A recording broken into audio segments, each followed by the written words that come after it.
I don't know what we'd have done tonight if we'd actually won. This is a pretty exciting event. We won because we harnessed the energy and the excitement that the Democratic Party will need to succeed. I know I have some work to do, particularly with young people. What voters here in New Hampshire confirmed tonight is nothing short of the beginning of a political revolution.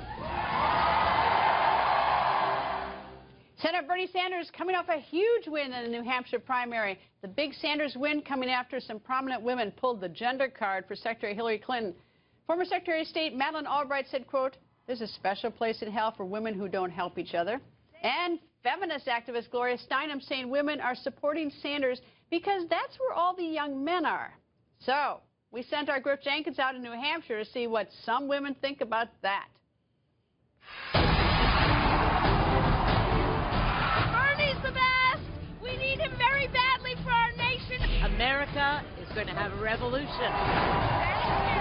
Thank you so much. She's the best candidate out there. She's the best person for the job. You guys voting for Sanders just because you want the attention of boys? Absolutely not.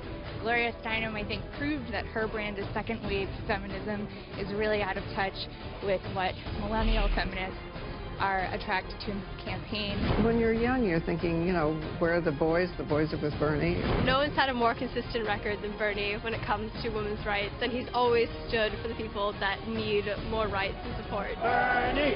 Bernie! Just remember, there's a special place in hell for women who don't help each other. Hillary! Hillary! Nobody's going to hell. It was a joke. And I'm just glad that she is a woman, but she's also the most qualified candidate out there. I feel like she's a really good, strong candidate. We're voting for who we feel is right for our country, and it shouldn't have anything to do with the sex of who they are. So is Secretary Clinton in trouble? 2008 Democratic presidential candidate Dennis Kucinich goes on the record. Good evening, sir. And is it fair to blame the candidate for some dopey things your supporters say? I mean, Bernie Sanders, chick magnet, who knew? Right. But, I mean, like Gloria Steinem saying that that's where the guys are, white young voters. When you're in a campaign, you get people coming from the sidelines into the center of the ring. They'll say things, and we have to hold the candidates to what they say. And I think that Hillary Clinton's challenge is going to be to address the economic issues that Bernie Sanders has brought to the forefront. And if she fails to do that, she fails at her own peril. Well, right now she's leading. She had a bad night in New Hampshire, and I was virtually a tie in Iowa. But she's leading in delegates, 394 to 44 because of superdelegates. So she's clobbering them right now in delegates. Well, but the delegates are not a function necessarily of the caucus and election process. That's what people have to watch. I think it's going to be a tough thing in the Democratic Party if a candidate gets the nomination based on the superdelegates, because that doesn't really reflect the will of the people within the Democratic Party. So I think that she still has a chance to get a majority of the delegates on her own.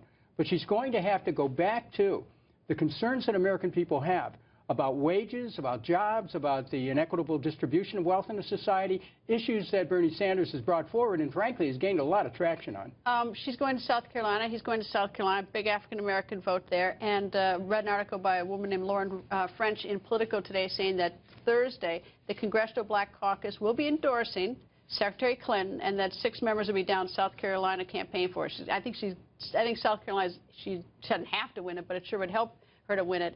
Is that a big endorsement? It's quite significant. I mean, the Black Caucus has political impact, but even more so, that together with the ministers in South Carolina can help turn the vote out heavily in Hillary Clinton's favor. Because you have to remember, it's not just the top-down word from Washington. It's hearing from people inside the church and the communities. Look, Senator Bernie Sanders says that he wants free college. She says that it's affordable college. Free college, I mean, like, we'd all like free things. I'd like free things, too, but if it's impractical. At some point, isn't he going to say who's going to pay for this? And he can't, even if he took all the billionaires' money, he's not going to be able to pay for this college. Well, part of the plans that he brings forward, he has to make a case as to exactly how he's going to pay for it. You can't do that in a couple of sound bites during a campaign. So he has to lay that out.